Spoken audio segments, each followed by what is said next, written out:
Hey everyone, this is Chris Morelia, and today we're going to be focusing on student production with Adobe Spark.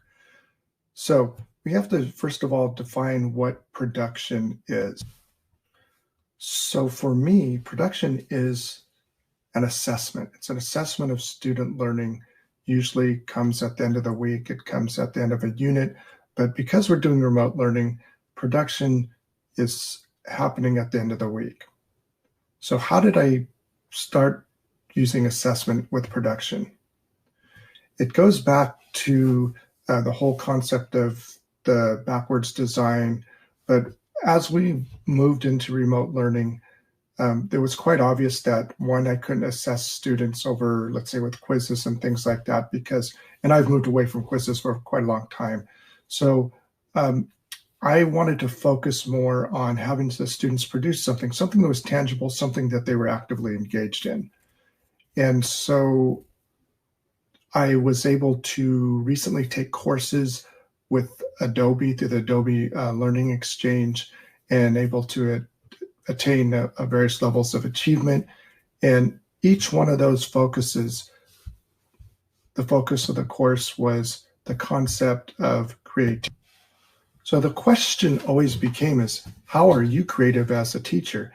And that will translate to your own student creativity. So that became my focus, especially, as I said, with remote learning. I wanted to capture my students' knowledge. Now, some of the things that I use to do that is typically I will start off the week with a pear deck. And the pear deck will pretty much guide the students through internalizing the information they might use to. So here we are at the pear deck, and basically what my students were focusing on, in this case, they were working on the idea of the Constitution. That became using the backwards design concept, they had to produce their knowledge of the Constitution. So let's take a look at the assignment. So this was the pear deck. As they go through the week, they're learning about the various concepts, let's say in this case, the Federalist Papers, separation of powers. All of these are going to be things that they are going to utilize in their actual production, which becomes their assessment. So here we get to the point where we're assessing. And what we do is I give them options. I'm a firm advocate of choice boards.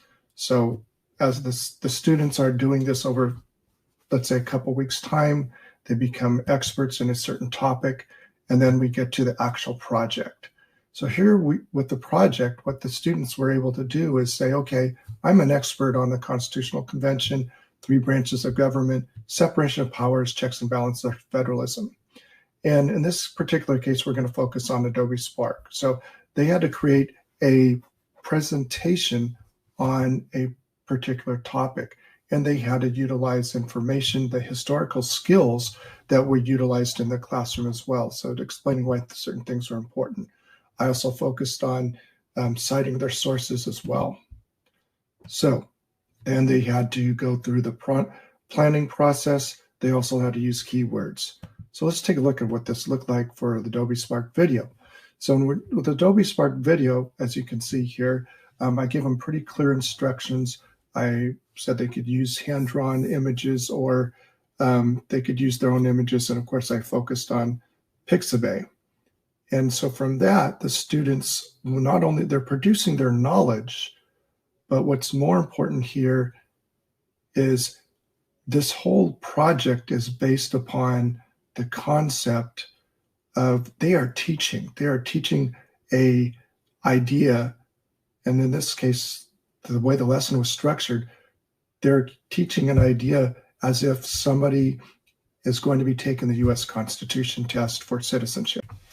So here is one of the videos. And if we let's take a look at this video here. There's many exceptional videos here. What I found is that once the students felt that they had ownership and they became experts, their own knowledge experts. Let's take a look at what happens there.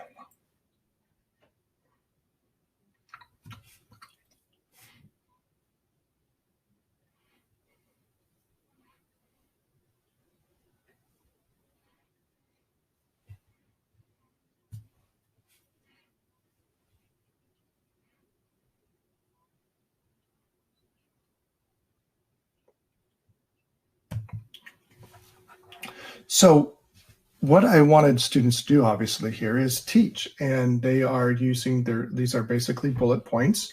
And once again, they are experts on the process. I had some videos that were 2 minutes long, some that were shorter, but what I found is that students became experts. And there was various ways in which they did the videos. We'll take a look at one of the other videos in just a minute. So let's take a look at this video here, and how this was produced. And once again, so now we've got a total package of both music, and we have the person, they didn't use their own narrative, but you can see what they've done is they divided up the screen. Very powerful, using vocabulary words that are key. I love the way they put this together with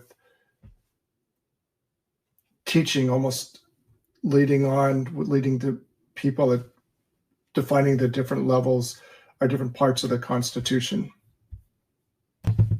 So one of the key takeaways here is that student production basically becomes student engagement.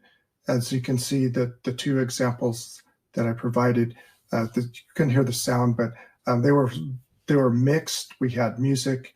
There was, in some cases, narration. But these students were totally engaged, fully engaged in this process. And that goes back to my whole idea, whole concept of when students are producing something, it's something that's easily assessed. And this concept is going to continue. We've done things with fake news, in which students were able to create fake news on a simple Adobe Spark video that was 15 seconds long, just with images. And also taking a look at teaching other lessons, maybe in westward expansion. They're going to be doing an in-flight video of going to a historic place. But once again, all of these are very accessible and usually very engaging for the students. So that's all for now. Thank you once again for